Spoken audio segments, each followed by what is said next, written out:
The music pulsed through the floorboards, vibrating up through my worn stilettos and into my tired legs. The chandelier above cast fractured light across the sea of wealthy bodies swaying in designer fabrics.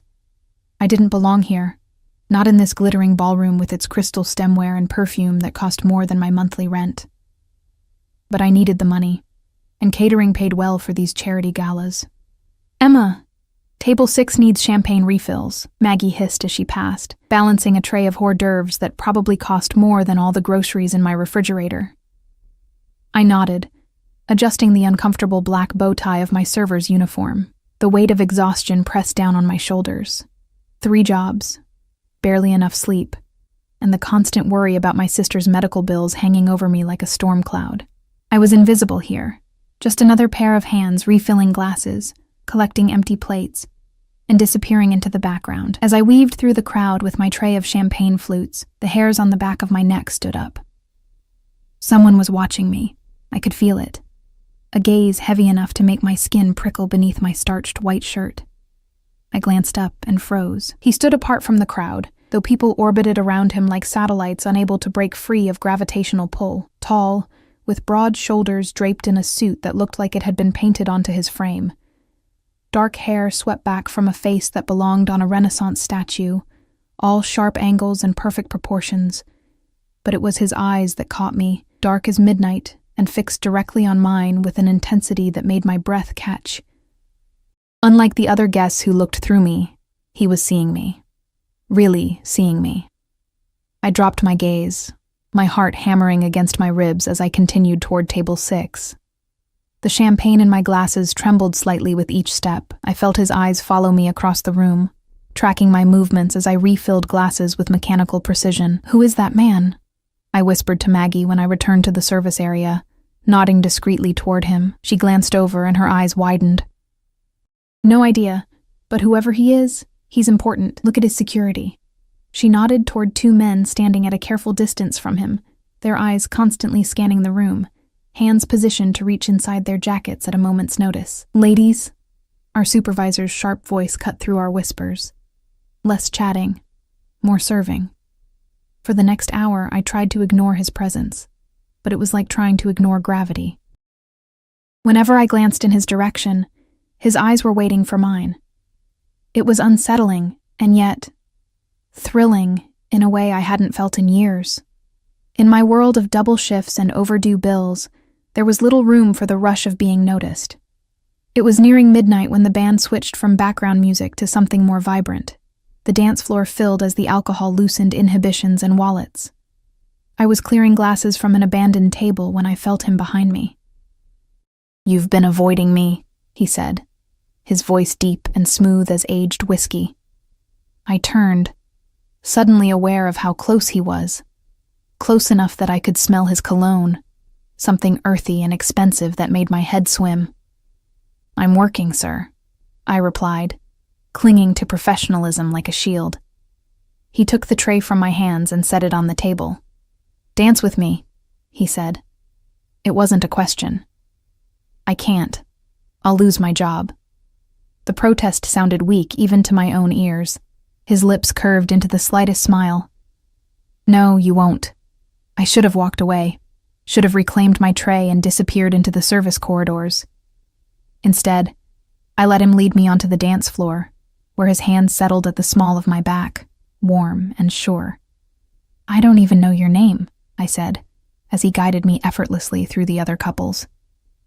"Alexi," he replied, his accent wrapping around the word in a way that sent shivers down my spine. "And yours?" "Emma," I breathed. "Emma," he repeated, as if tasting the word. "Why do you look so sad behind those pretty eyes, Emma?" The question caught me off guard. No one asked about the shadows under my eyes, or the worry lines etching themselves between my brows. I was background noise in other people's lives. "Life is complicated," I finally said. "Life is always complicated." His hand tightened slightly on mine, but for this moment, it doesn't have to be. As we moved across the floor, I noticed others watching us. The women looked at me with curious disdain. The men regarded Alexei with cautious deference. One of his security men spoke urgently into his sleeve, eyes fixed on us. Your bodyguard seems concerned, I noted, trying to lighten the strange intensity between us. Alexei's eyes darkened. They're paid to be concerned. Ignore them. The song ended, but he didn't release me. Instead, he leaned closer, his lips near my ear. You shouldn't have danced with me, Emma. I pulled back slightly to look at his face. Why not? Something dangerous flickered in his eyes. Because now I've seen you, and I don't let go of things that interest me. Before I could respond, one of his men approached and murmured something in a language I didn't recognize. Alexei's jaw tightened, but he nodded once. I have to go, he said. His eyes still locked on mine, but this isn't over. He released me and stepped back, leaving me suddenly cold in the middle of the crowded dance floor. I watched, frozen in place, as he moved through the crowd, people instinctively creating a path for him. At the exit, he paused and looked back at me, his gaze burning into mine for one last moment before he disappeared. I stood there, pulse racing, until Maggie appeared at my side and grabbed my arm. Are you insane? She hissed. Do you know who that was? I shook my head, still staring at the doorway where he'd vanished. That was Alexei Volkov, the Alexei Volkov. The name meant nothing to me. The Russian? The one who supposedly owns half of downtown but no one ever sees? Emma, there are rumors about what happens to people who cross him. Her voice dropped to barely above a whisper. They say he's connected, like seriously connected. A chill ran through me as the implications of her words sank in. Mafia. She was saying he was Mafia. It was just a dance, I said weakly. Maggie's grip tightened. Nothing is just anything with men like him. Watch yourself. I nodded. But inside, I couldn't shake the feeling that something irreversible had just happened. Like I'd stepped off a cliff without realizing it. And now I was in free fall. The rest of the night passed in a blur. I kept expecting to see him return, kept feeling phantom eyes on my back. But he was gone. When my shift ended at 2 a.m., I changed back into my street clothes, jeans, and a worn sweater that felt like armor after the exposure of the dance floor. Need a ride? Maggie asked as we gathered our things. No, I'm good. The bus stop is just a block away. She frowned. After tonight, maybe you shouldn't. It was just a dance, I repeated, more firmly this time. I'll never see him again.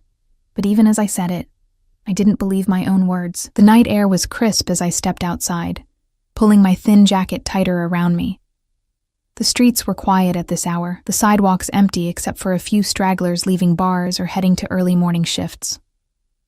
I was halfway to the bus stop when a sleek black car pulled alongside me, moving at exactly my pace. My heart leaped into my throat as the rear window lowered.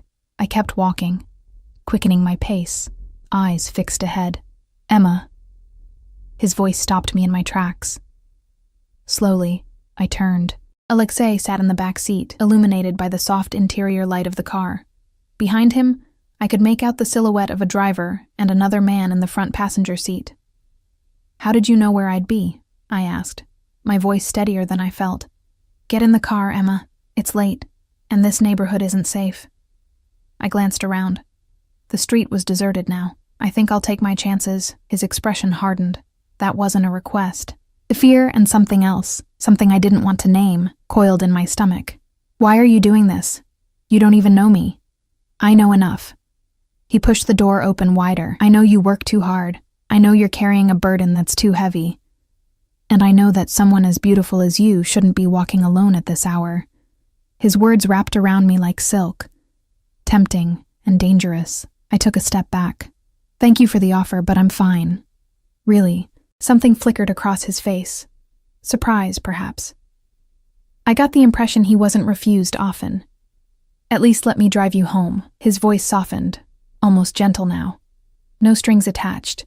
I hesitated, torn between caution and exhaustion. The last bus would be arriving soon, but it would still be an hour before I got home, and I had an early shift at the diner tomorrow.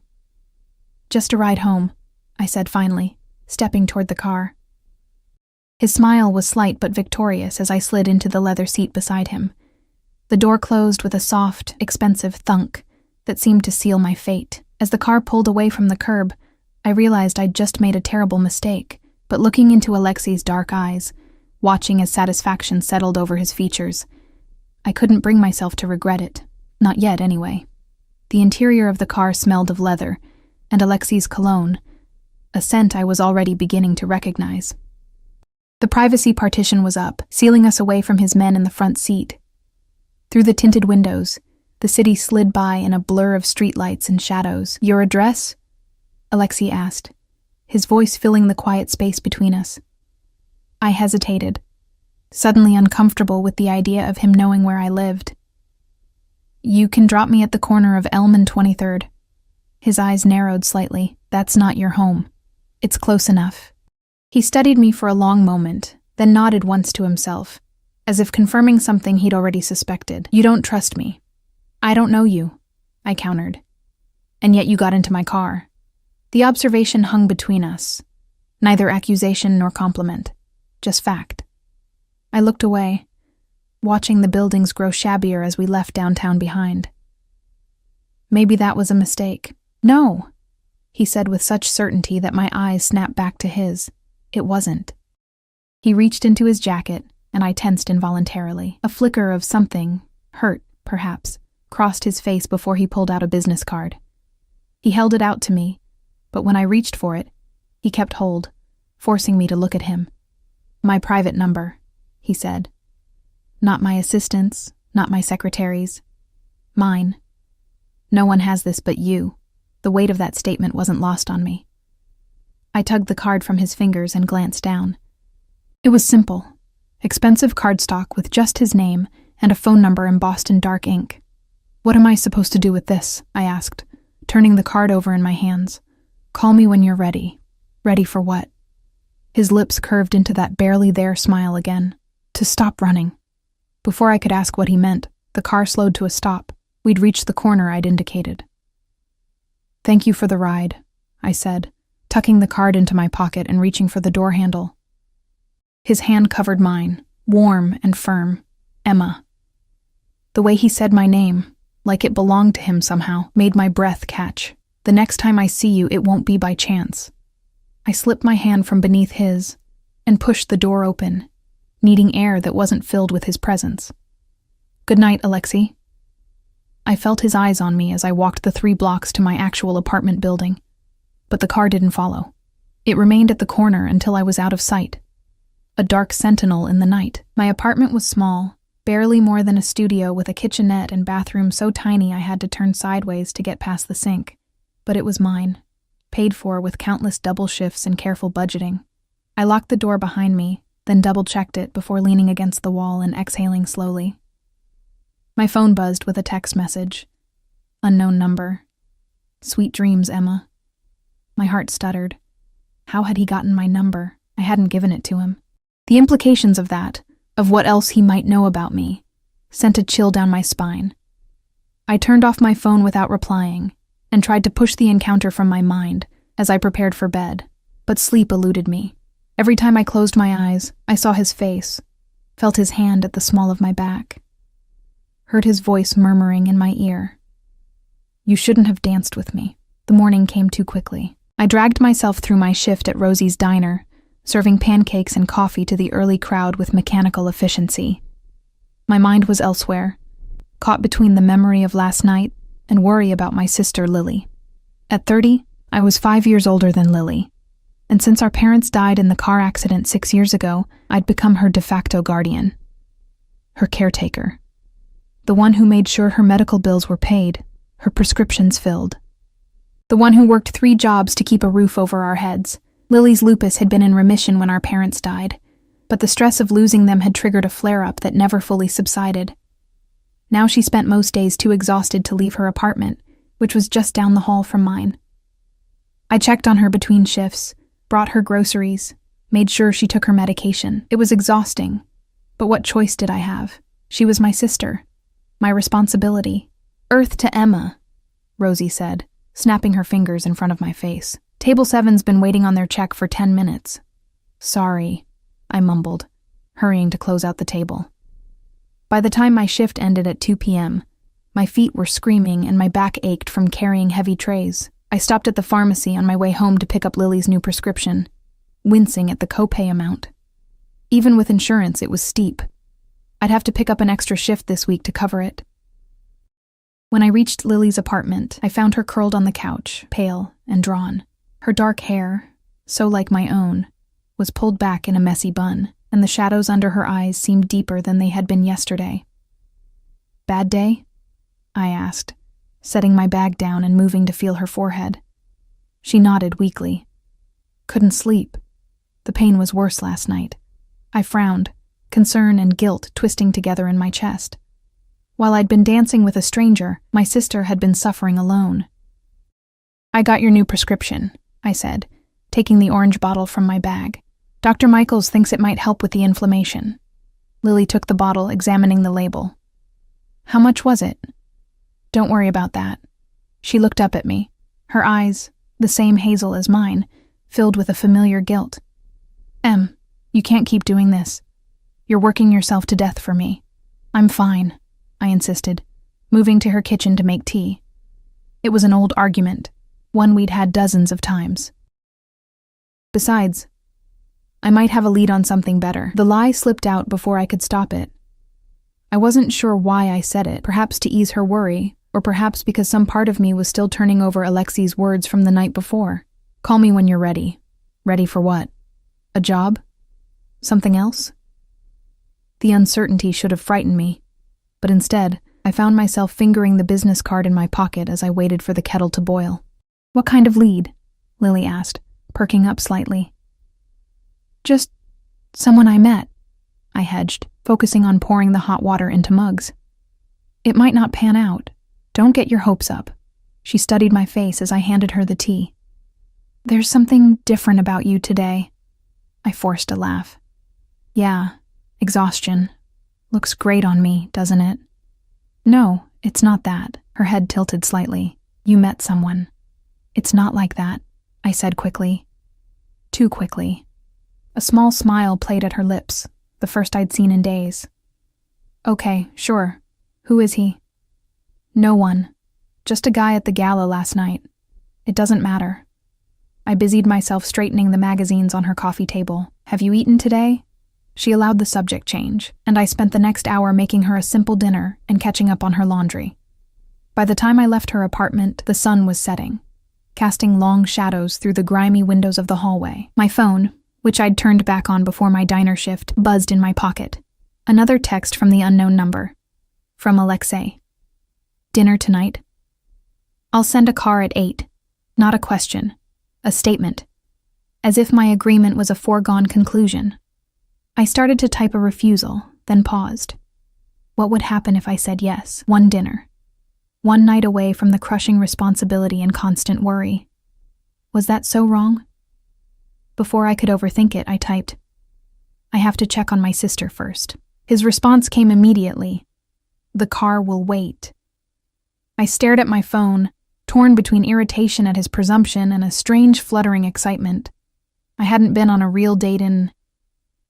I couldn't remember how long. Between work and caring for Lily, there simply wasn't time. "Fine. 8:30. And this time, I'll give the driver my actual address." I could almost feel his satisfaction through the phone. Wise choice. At precisely 8:30, a different car than the one from last night, this one a sleek silver sedan with tinted windows, idled outside my building. The driver, a stone-faced man in a dark suit, held the door open without a word. I'd spent the hour after checking on Lily ransacking my closet for something suitable.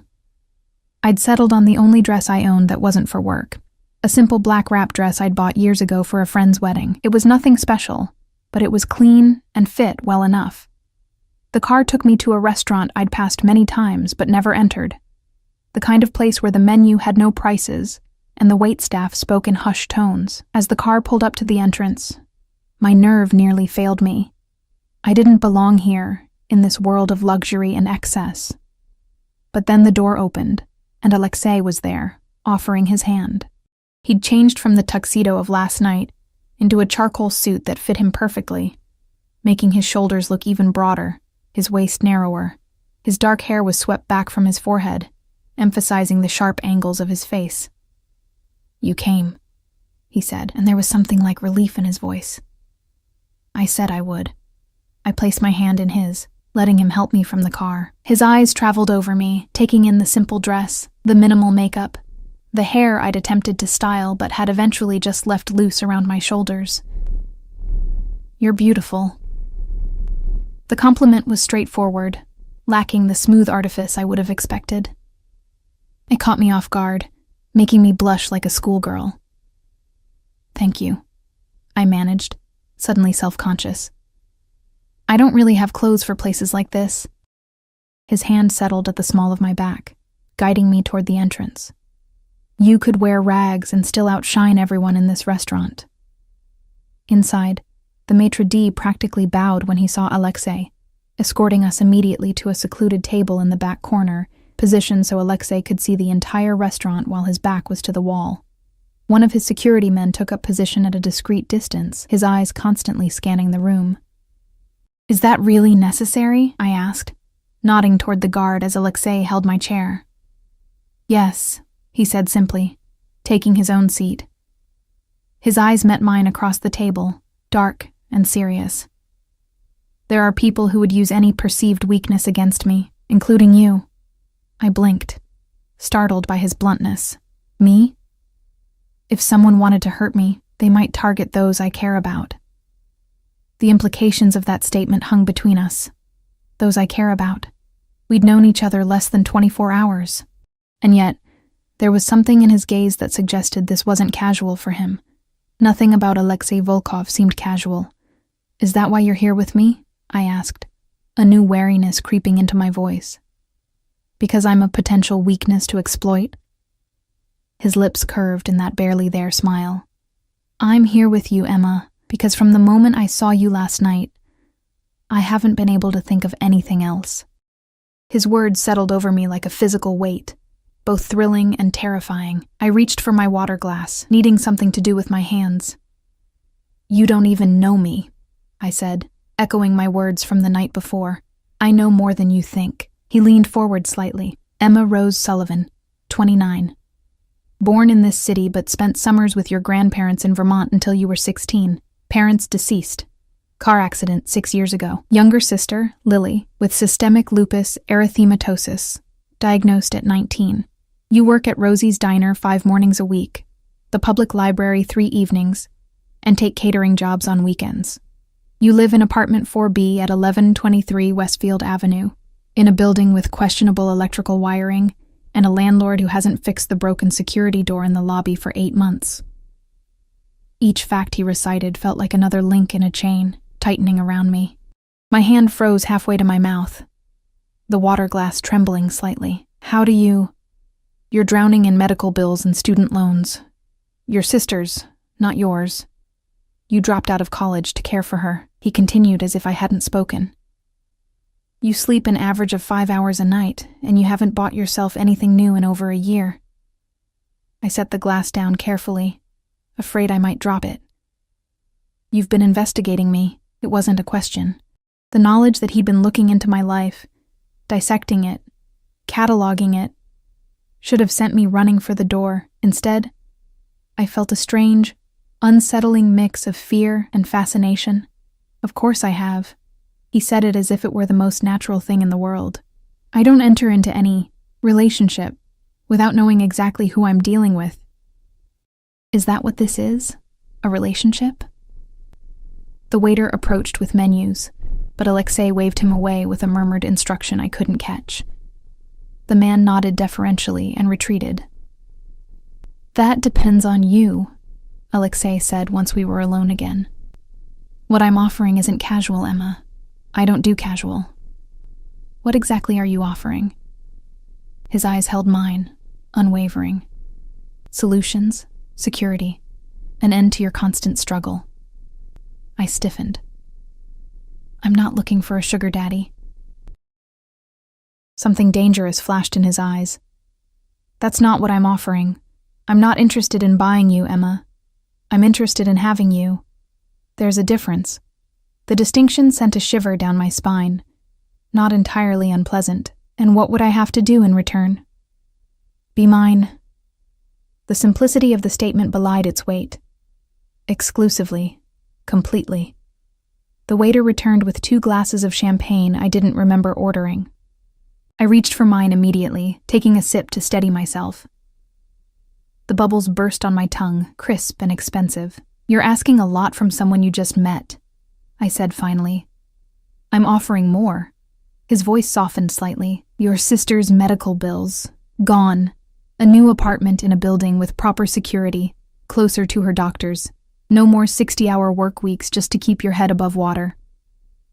I took another sip of champagne, trying to gather my thoughts. You make it sound like you're rescuing me. Aren't I?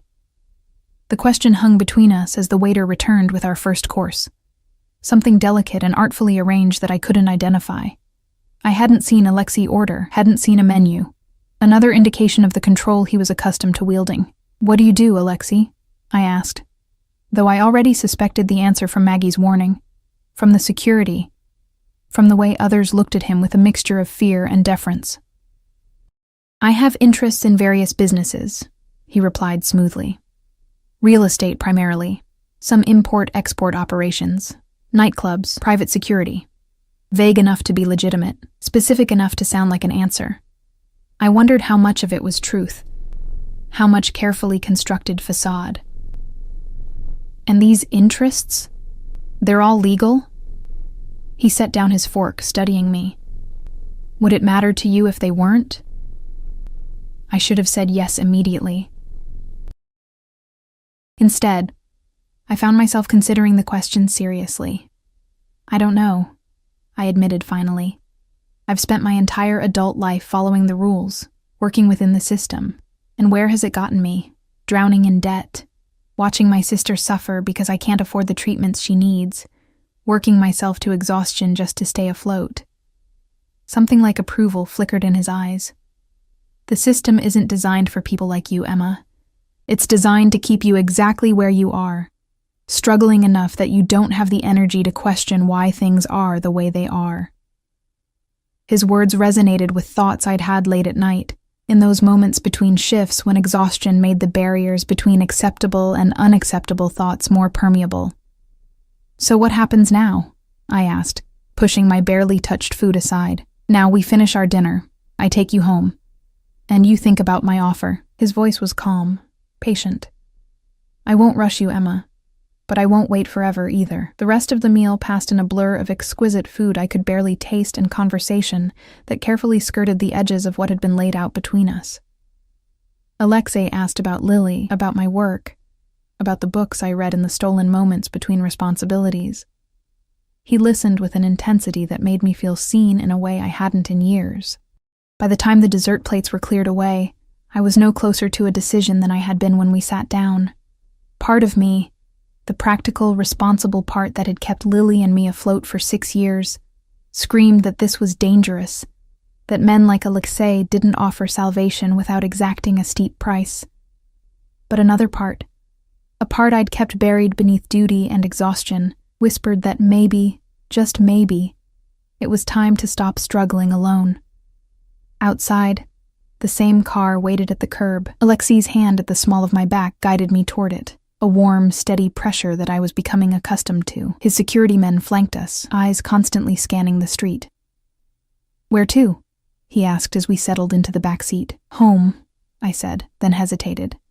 I should check on Lily first. He nodded once and gave the driver my sister's address. As the car pulled away from the curb, he took my hand, his thumb tracing small circles on my palm. Thank you for tonight, I said, watching the city lights blur past the window. For what? Dinner? For making me feel... I searched for the right word. Important. Seen. His fingers tightened around mine. You are important, Emma. Whether you're with me or not doesn't change that. The car pulled up to Lily's building, and I reached for the door handle. I won't be long. I'll wait. Lily was awake when I let myself in with my spare key. She was curled on the couch in the same position I'd left her in earlier, but her color was better, her eyes brighter. Well, look at you, she said, taking in my dress. Hot date? I hesitated, then nodded, sort of. Her eyebrows rose. The mysterious guy from last night? Yeah. I moved to sit beside her on the couch. How are you feeling? Better. The new meds seem to be helping a little. She studied my face. You're different tonight. Different how? I don't know. Lighter somehow. She leaned forward, her eyes narrowing. Is that champagne I smell? Where did he take you? Just dinner. I tried to sound casual. Nothing special. Liar. But she was smiling. Tell me everything. For a moment, I was tempted to unload it all.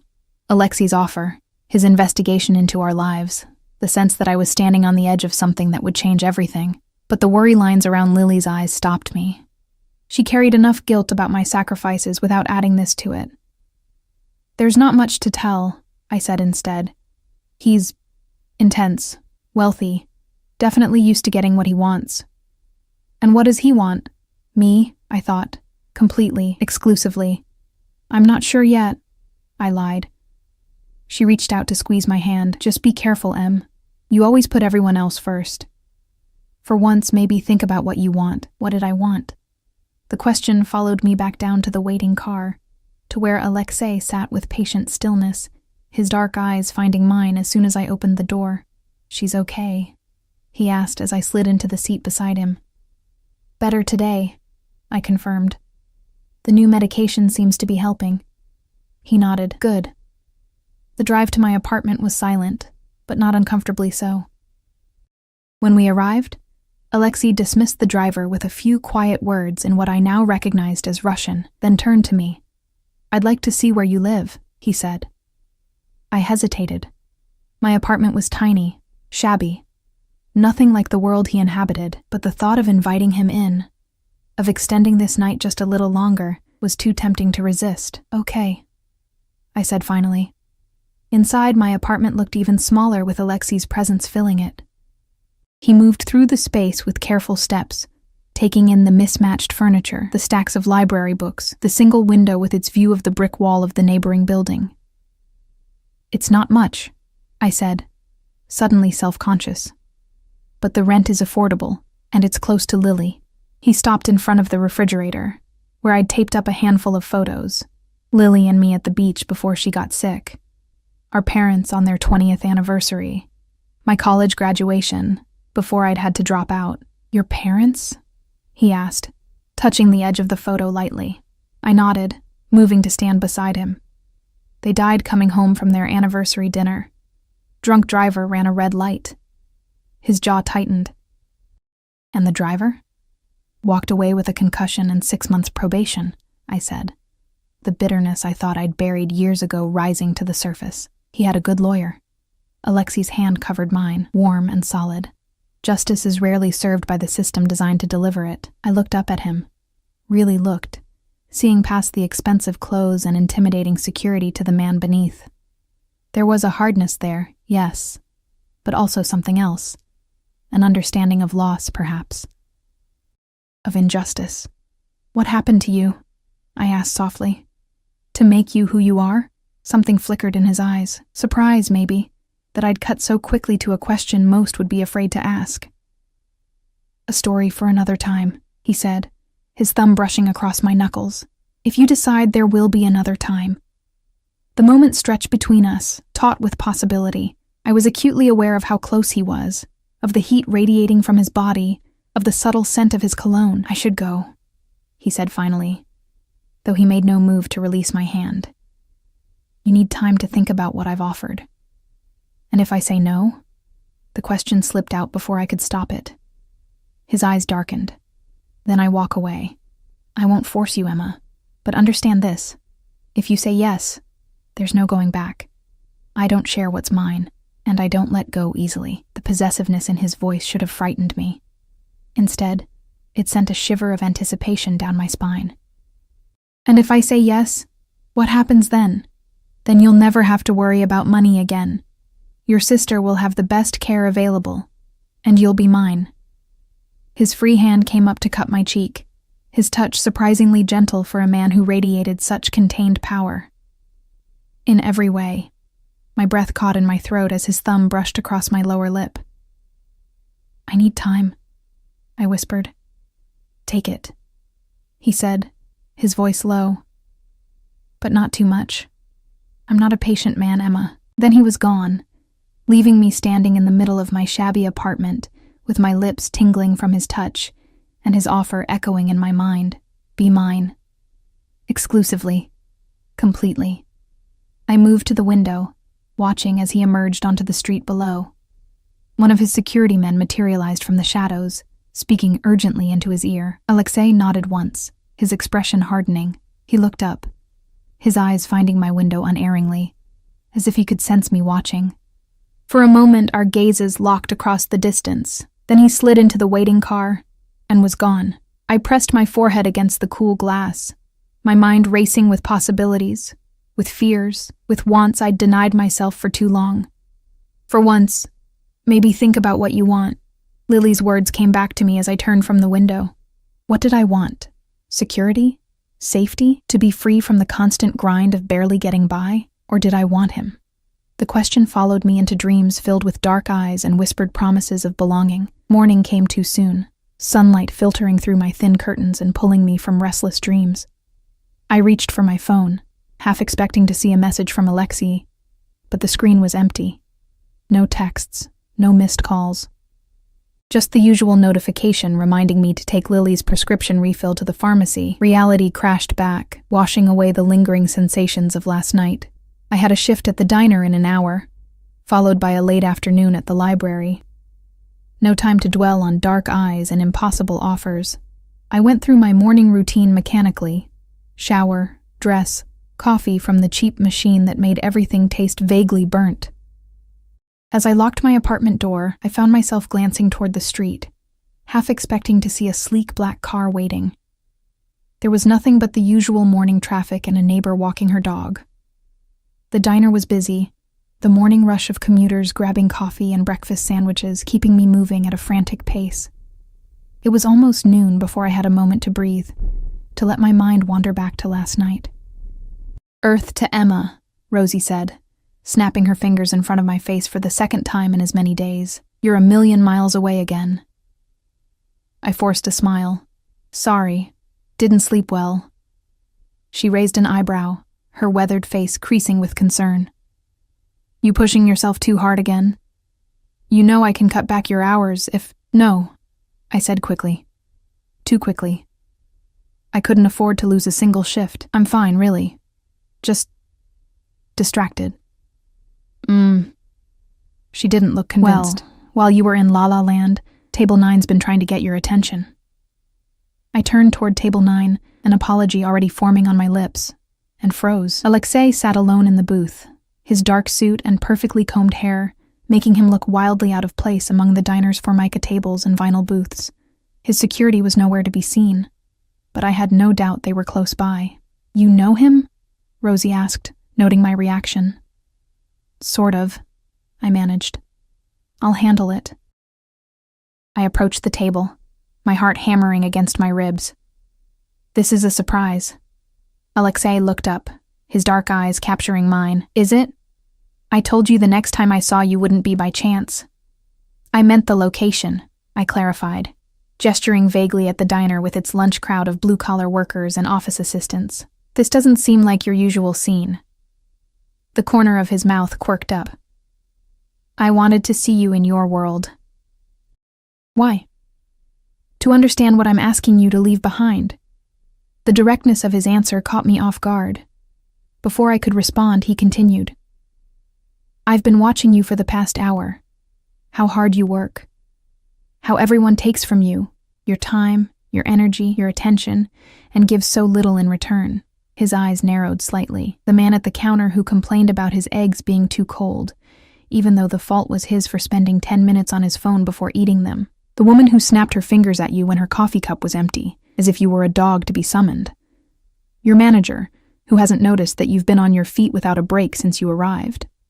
I glanced toward the counter, where Rosie was pretending not to watch us.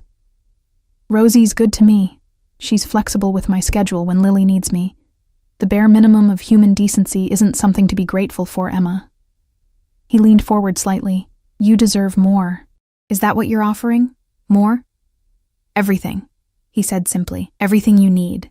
Everything you want. everything you haven't let yourself dream of having. A group of construction workers came in, filling the last empty tables with boisterous conversation. Rosie shot me a meaningful look. "I have to get back to work," I said, taking a step back. Alexei reached out, his fingers circling my wrist with gentle but unmistakable possession. "When do you finish?"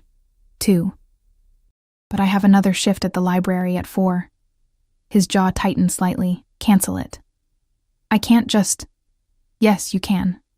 His thumb traced small circles on the inside of my wrist, sending shivers up my arm. "Call in sick. Spend the afternoon with me instead." I should have pulled away. Should have told him I needed the money, that I had responsibilities. Instead, I found myself nodding. "Okay." Something like triumph flickered in his eyes. He released my wrist and sat back. For the next 2 hours, I was hyper-aware of his presence as I served other tables, filled coffee cups, cleared plates. Occasionally, I would glance over to find his eyes on me, dark and intent. He nursed a single cup of coffee, ignoring the curious looks from other customers. At 2, I untied my apron and collected my things from the back room. Rosie cornered me before I could leave. "Who's the suit?" she asked, nodding toward Alexei. "He's been watching you like a hawk all morning." "Just someone I met," I hedged. Her eyes narrowed. "He looks intense." "He is." "You be careful, Emma," she said, concern evident in her voice. "Men like that, they're used to getting what they want, and when they don't—" "I'll be fine," I assured her, though I wasn't entirely convinced myself. "I'm just going to spend the afternoon with him." "And the library?" I hesitated. "I'm going to call in." She raised an eyebrow but didn't comment. "Well, have fun. And remember, you've got nothing to prove to anybody, least of all some rich guy in a fancy suit." I nodded, though her words rang hollow in my ears. The truth was, I had everything to prove, to Lily, to myself, to the world that seemed determined to keep me struggling just to survive. Alexei stood when I emerged from the back, a gesture of old-world courtesy that seemed strangely fitting despite the shabby surroundings. Outside, a different car than the ones from before, this one a gleaming black SUV with tinted windows, waited at the curb. One of his security men held the door open. "Where are we going?" I asked as we settled into the back seat. "To see a specialist," Alexei replied cryptically. "A specialist?" "For your sister." I stiffened. I didn't agree to anything yet. His expression remained impassive. "This isn't conditional, Emma. Whether you accept my offer or not, I want Lily to have proper care." The car wound through the city, eventually pulling up to a sleek medical building in the most expensive part of downtown. Inside, we were escorted immediately past the reception desk to a private elevator that required a keycard to operate. "What is this place?" I asked as the elevator ascended silently. "The Volkov Medical Center," Alexei replied. "My family's foundation funds research into autoimmune diseases, among other things." The doors opened onto a reception area that looked more like the lobby of a luxury hotel than a doctor's office. A woman in a tailored suit greeted us with a deferential nod. "Mr. Volkov, Dr. Lin is waiting for you." Dr. Lin turned out to be a petite, sharp-eyed woman with a no-nonsense demeanor that put me immediately at ease. She listened intently as I described Lily's condition, her treatments, the progression of her disease over the years. "I'd like to examine her, of course, Doctor," Lin said when I finished. "But from what you've described, I believe we could significantly improve her quality of life with a more aggressive treatment approach." "Her insurance won't cover most experimental treatments," I said, the familiar weight of frustration settling in my chest. Dr. Lin glanced at Alexei, then back to me. "That won't be an issue. The Volkov Foundation covers all treatment costs for patients in our research programs." I turned to Alexei, who was watching me with that same intense focus. "Why are you doing this? You don't even know Lily." "I know you," he said simply. "And I know what it's like to watch someone you love suffer when you're powerless to help them." There was something in his voice, a hidden pain, a memory, that made me wonder again about the experiences that had shaped him. Before I could ask, Dr. Lin handed me her card. "Have your sister call me to set up an appointment." she said. The sooner we can begin, the better. Outside, back in the car, I stared at the card in my hand. It represented something I'd been fighting for since Lily's diagnosis. Hope, real hope. Not the desperate kind that came from cutting corners on my own needs to afford another specialist, another treatment that might not work. Thank you, I said finally, looking up at Alexei. Whether I accept your offer or not, thank you for this. He reached out to tuck a strand of hair behind my ear, his fingers lingering against my cheek. I told you, Emma, everything you need. The rest of the afternoon passed in a blur. Alexei took me to a small, exclusive restaurant tucked away in a part of the city I rarely visited. We talked about Lily, about my parents, about books we'd read and places we'd been. He spoke of Russia, where he'd been born, of coming to America as a child with his father after his mother's death. How did she die? I asked, sensing the same shadows that hung over my own history of loss. She was killed, he said, his voice flat. By men who wanted to send my father a message. I reached across the table to take his hand. I'm sorry. He looked down at our joined hands, a flicker of surprise crossing his face. It was a long time ago. That doesn't make it hurt less. His eyes met mine, and for a moment, I glimpsed something vulnerable beneath the controlled exterior, a shared understanding of grief, of the ways loss could reshape a life. The moment passed, and he withdrew his hand. It's getting late. I should take you home. Outside, the afternoon light was fading, the city transitioning from day to night. Alexei's security men materialized as we exited the restaurant, forming a protective perimeter around us as we walked to the car. Will you be at your apartment tonight? Alexei asked as we drove through the evening traffic. Yes, I replied. I always check on Lily before bed. He nodded, as if confirming something to himself. I'd like your answer by tomorrow, Emma. The deadline, delivered in his calm, certain voice, sent a shiver down my spine. That's not much time. It's enough. You already know what you want. The only question is whether you'll allow yourself to have it. The car stopped in front of my building, but Alexei made no move to get out. Instead, he turned to face me, his dark eyes searching mine. One more thing, he said, his voice low. Whatever you decide, I want you to be sure I don't offer second chances, Emma. Once you're mine completely. The possessiveness in his tone sent a shiver through me. Half fear, half something else I wasn't ready to name. And if I say no, then this ends. The offer for your sister's treatment stands.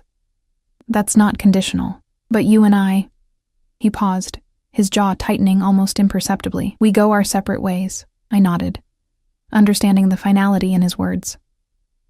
I'll have an answer for you tomorrow. His hand came up to cup my cheek, his thumb brushing across my lower lip in a touch so light it might have been imagined. Until then, I stepped out of the car into the evening air, feeling his eyes on me as I walked to my building's entrance. Only when I was inside did I hear the car pull away from the curb.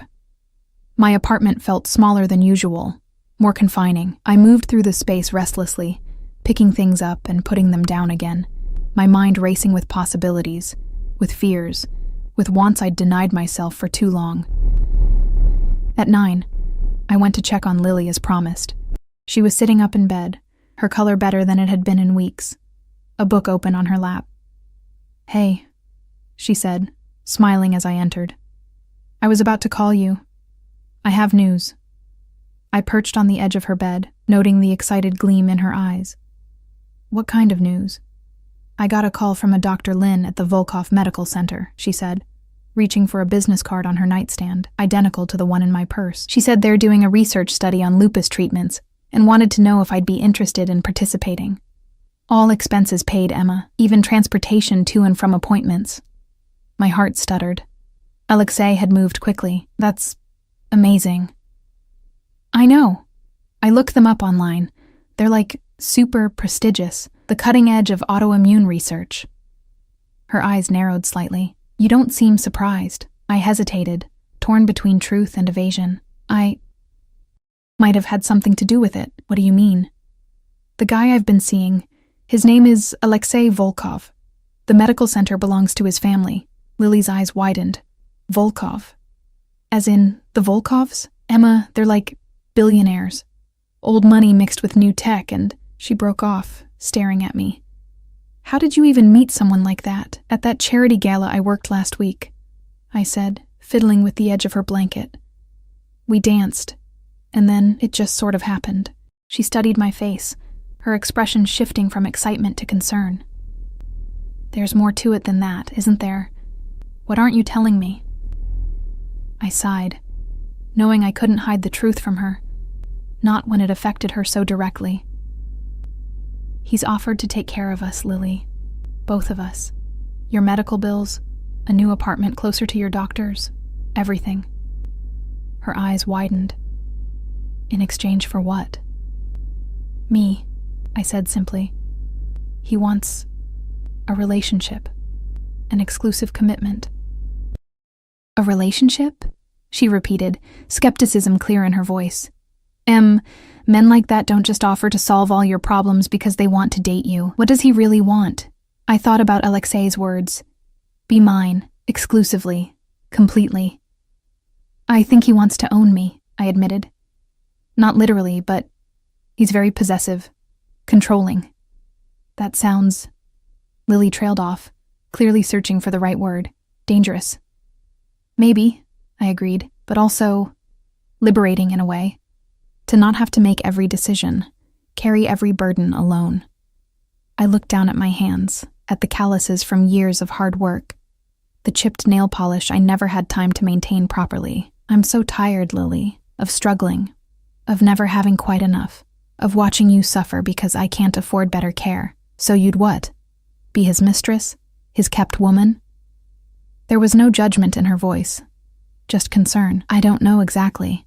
That's part of what scares me. He's intense. Secretive. There are aspects of his life, his business, that I'm not sure I want to know about. You think he's involved in something illegal? Again, not a question. I nodded slowly. Probably. Yes. Lily reached out to take my hand. What are you going to do? I don't know yet, I admitted. He wants an answer tomorrow. She squeezed my fingers. Whatever you decide, I'm with you. But her eyes, so like my own, held mine steadily. Don't do this for me. If you say yes to him, make sure it's because it's what you want. I left Lily's apartment with her words echoing in my mind. Make sure it's what you want. But what did I want? Security? Safety?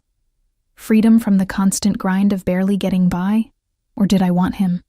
The question followed me back to my apartment, where I curled up on my worn sofa and tried to imagine what life with Alexei would be like. Luxury, certainly. Protection. No more worrying about bills or juggling multiple jobs, but also restrictions, expectations. His world would come with its own set of rules, its own dangers. My phone buzzed with a text. Alexei, open your door. My heart leapt into my throat. I moved to the door on unsteady legs, peering through the peephole. Alexei stood in the hallway, alone for once, without his ever-present security detail. He was still in the same suit from earlier, though his tie was loosened slightly, the only concession to the late hour. I opened the door, suddenly conscious of my worn sweatpants and faded t-shirt. I thought you were giving me until tomorrow. I am. His eyes moved over me, taking in the casual clothes with the same intensity he'd regarded me in the black dress, but I realized there was something else you needed to know before making your decision. He stepped forward, and I instinctively moved back, allowing him into my small apartment. He closed the door behind him, then turned to face me. What did I need to know? I asked, my voice steadier than I felt. In answer, he closed the distance between us in 2 long strides. His hand came up to cup the back of my neck, firm but gentle, as he lowered his mouth to mine. The kiss was not gentle. It was claiming, possessive, a physical manifestation of what he'd been telling me all along. Be mine. Exclusively. Completely. I should have pushed him away, should have maintained the distance I needed to make a rational decision. Instead, I found myself responding with a hunger that shocked me, my hands fisting in the expensive fabric of his shirt, pulling him closer. His arm wrapped around my waist, lifting me slightly as he deepened the kiss. I could feel the controlled power in him, the restraint that kept his strength in check, even as his mouth demanded a surrender. I was frighteningly eager to give. When he finally broke the kiss, we were both breathing hard. His forehead rested against mine, his eyes closed as if he was gathering himself. "That," he said, his voice rough, "is what you needed to know." I swallowed, trying to find my voice. "What?" "That this isn't just about convenience or arrangement." His eyes opened, dark and intent on mine. "I want you, Emma, not just your obedience or your companionship. You." The raw honesty in his voice stripped away my last defenses. I reached up to touch his face, my fingers tracing the sharp line of his jaw. "I'm scared," I admitted. "Good." He turned his head slightly to press a kiss to my palm. "Fear keeps you alive. Fear makes you careful, but don't let it stop you from taking what you want." "What if I don't know what I want?" His lips curved in that barely there smile. "You know. You've known since the moment we danced." And he was right. Beneath the fear, beneath the practical considerations and the moral qualms, there had been a recognition, a sense that whatever this was between us, it was inevitable. "Stay with me tonight," I whispered, surprising myself with the boldness of the request. Something flashed in his eyes. Desire, triumph, possession. "Are you sure?" I nodded, beyond words. He studied my face for a long moment, then stepped back, putting a deliberate distance between us. "No." I blinked, confused by the rejection. "But I thought—" "When you come to me," he said, his voice low and controlled, "it will be with your eyes wide open, knowing exactly what you're agreeing to. Not in the heat of the moment, not out of loneliness or desperation, but because you've chosen it, chosen me, with full understanding of what that means." He moved to the door, his hand on the knob. "Tomorrow, Emma, I'll send a car at 7. Either you'll be in it, or you won't. And we'll both have our answer." Then he was gone, leaving me standing in the middle of my tiny apartment with my lips still tingling from his kiss, and a decision to make that would change everything. I slept fitfully, dreams filled with dark eyes and whispered promises. When morning came, I moved through my routine in a daze, my mind still circling the same questions, the same fears, the same wants. At 6, I called Rosie and quit my job at the diner. Then I called the library and did the same. By 6:30, I was standing in front of my closet, staring at the meager collection of clothes, none of which seemed right for the occasion. In the end, I settled on jeans and a simple blouse, clothes that represented the life I was considering leaving behind. At precisely 7, my phone buzzed with a text. "The car is waiting."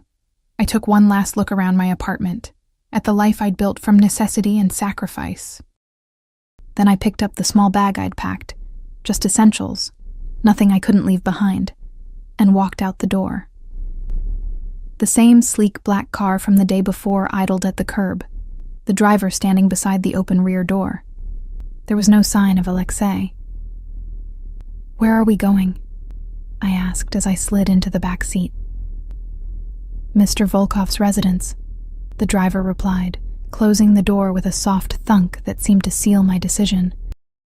The city gave way to more exclusive neighborhoods, houses set back from the street behind walls and security gates. Eventually, we turned onto a private drive that wound through carefully landscaped grounds to a house that could only be described as a mansion. Modern, all clean lines and glass, overlooking the water. The driver led me inside, through a soaring entryway and into a living room with floor-to-ceiling windows that framed a spectacular view of the bay. Alexei stood with his back to me, looking out at the water, a glass of amber liquid in his hand. "She's here, sir," the driver announced before disappearing, leaving us alone. Alexei turned slowly, his dark eyes taking in my presence, my simple clothes, the small bag I still clutched in my hand. Something passed over his face. Relief, perhaps, or triumph, before his features settled back into their usual controlled mask. "You came," he said, setting his glass aside and moving toward me. "I came," I confirmed, my voice steadier than I expected. He stopped a few feet away, studying me with that intense focus I was beginning to recognize. "Are you sure, Emma?" There's no going back from this. I took a deep breath. Before I answer, I need to know something. Ask. The businesses you mentioned, real estate, import-export, nightclubs, how much of that is legitimate? A flicker of surprise crossed his face, as if he'd expected a different question. Some of it, not all. Are you... Mafia? The word felt strange in my mouth, too melodramatic for the man standing before me, and yet somehow fitting. That's an oversimplification, he said, his tone measured. But yes, I'm involved in what you would call organized crime. My father built an empire in Russia. When he brought me to America after my mother's death, he established a new branch of that empire here. When he died, I inherited it all. Have you killed people? The question slipped out before I could stop it. His eyes never left mine. Yes. I swallowed hard. Recently? Not personally. Not for some time. He took a step closer. I have people for that now. The frank admission should have sent me running for the door. Instead, I found myself nodding slowly, processing the information. If I say yes to you, would I be expected to participate in any of that? No, he said firmly. That part of my life would remain separate from you. Your only responsibility would be to me. And what exactly would that mean? Being yours. He closed the remaining distance between us, his hand coming up to cup my cheek. It means you live here, with me. It means you don't work, not at diners or libraries or anywhere else. Your job becomes taking care of yourself, and occasionally accompanying me to social functions. It means you answer to me, not to the world. And Lily? She'll have the best medical care available, a comfortable apartment nearby where you can visit whenever you want. Her bills, her medications, everything taken care of. It sounded too good to be true, and in my experience, things that sounded that way usually were. What's the catch? His thumb brushed across my cheekbone. Exclusivity, loyalty, obedience in certain matters, primarily those concerning your safety. I have enemies, Emma. Being with me will put you in their sights. Hence the security. He nodded. They'll be with you whenever you leave the house. It's non-negotiable. I considered this, trying to imagine a life where my movements were constantly monitored, where I lived in a gilded cage, safe but never truly free. But hadn't I been living in a cage already? One built of necessity and obligation, with bars just as confining? One more thing, I said. I won't be a decoration. I need purpose. Something meaningful to do with my time. A smile, a real one this time, not the slight curve of lips I'd seen before, transformed his face. I wouldn't expect anything less from you. The Volkov Foundation can always use intelligent, compassionate people to help manage its charitable initiatives. If that interests you. It did. Tremendously. The thought of using Alexei's resources to help others like Lily, others who were struggling against a system that seemed designed to keep them down, was deeply appealing. So, he said, his hand sliding from my cheek to the back of my neck in that possessive gesture I was beginning to recognize. What's your answer, Emma? I looked up into his dark eyes, seeing the controlled power, the dangerous edge, but also something else, a loneliness that matched my own, a need that went beyond the physical. Yes, I said simply. I'm yours. The word had barely left my lips before his mouth claimed mine in a kiss that was both possession and promise. His arms wrapped around me, lifting me slightly, pressing me against the hard line of his body as if he could absorb me into himself. When he finally broke the kiss, his eyes were darker than I'd ever seen them, pupils dilated with desire. You won't regret this, he said, his voice rough. I'll give you everything, Emma, everything you need, everything you want. I just want you, I admitted, the truth of it surprising me. The rest, it's just circumstance. Something flashed in his eyes, surprise, wonder, a vulnerability I hadn't expected to see. His hand came up to cup my face again, his touch gentler than before. You continue to surprise me, he murmured. Most people want what I can give them. My power, my protection, my money. You're the first person since my father died who seems to want just me. The confession made my heart ache for him. How lonely it must be, to never know if you were wanted for yourself or for what you could provide. I reached up to cover his hand with mine. I won't lie and say your resources aren't part of the appeal, I said honestly. I need help. For Lily. For myself. But that's not all this is. Not for me. He nodded, accepting the complexity of my motivations without judgment. Come, he said, taking my hand and leading me deeper into the house. Let me show you your new home. The tour was brief, just enough to orient me to the sprawling mansion with its understated luxury and state-of-the-art security. The staff, a housekeeper, a cook, a groundskeeper, greeted me with polite deference that suggested they'd been briefed on my arrival. Alexi's security team maintained a discreet distance, but I was acutely aware of their presence, of the way their eyes constantly scanned for threats. We ended in the master suite, a spacious room with the same floor-to-ceiling windows as the living room, framing the same spectacular view.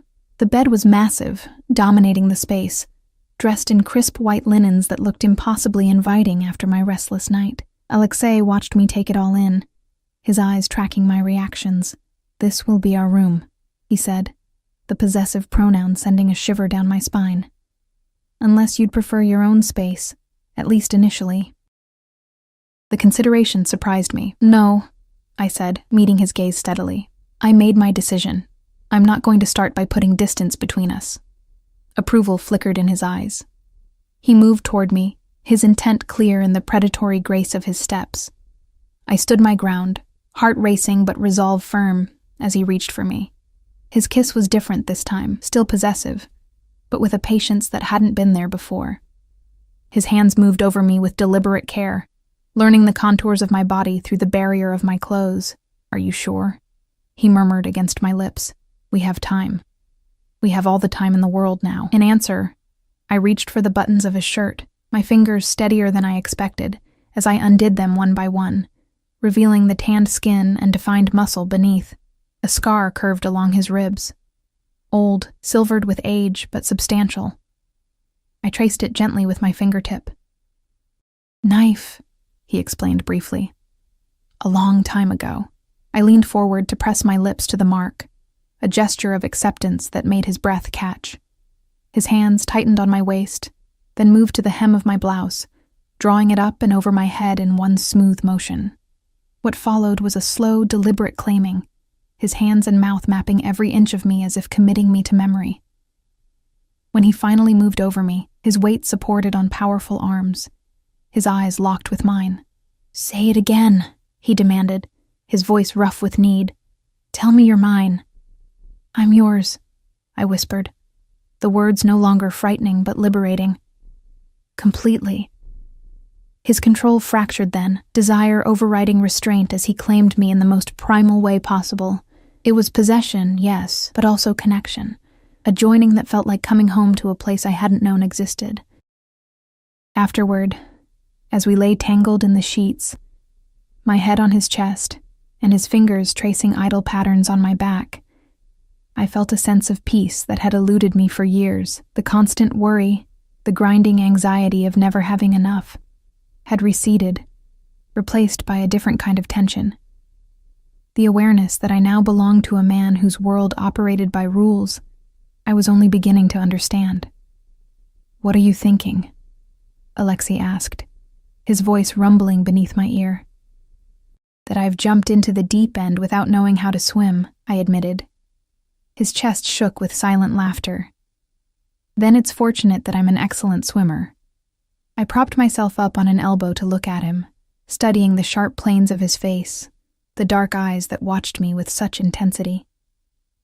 What happens now? Now, he said, brushing a strand of hair from my face. We begin. I'll have your things brought from your apartment. Anything you want to keep. The rest we'll replace. Tomorrow, we'll visit your sister, make arrangements for her treatment, and then... His hand slid possessively down my spine. Then we'll see what kind of life we can build together. A life where I belong to you, I said, testing the words, the concept. A life where we belong to each other, he corrected, surprising me again. I may be possessive, Emma, but don't mistake that for ownership. What I want from you can't be taken, only given. I settled back against his chest, listening to the steady beat of his heart beneath my ear. Outside, the sun was setting over the bay, painting the water in shades of gold and crimson.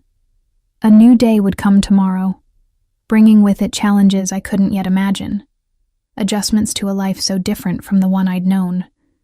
But for now, in this moment, I was exactly where I wanted to be. In the arms of a dangerous man who looked at me as if I were the most precious thing in his world, and for the first time in years, I felt not just safe, but free. Free to want, free to take, free to be wanted and taken in return. The irony wasn't lost on me, that in giving myself to Alexei, in accepting his terms and his protection, I'd found a liberation that had eluded me in my independent struggle. "Stop thinking so hard," Alexei murmured, pressing a kiss to the top of my head. "Whatever comes, we'll face it together. Together." The word echoed in my mind as I closed my eyes, surrendering to exhaustion and the soothing rhythm of his breathing. Whatever I had just stepped into, whatever dangers or complications awaited, I wasn't alone anymore, and that, perhaps, was the greatest gift of all.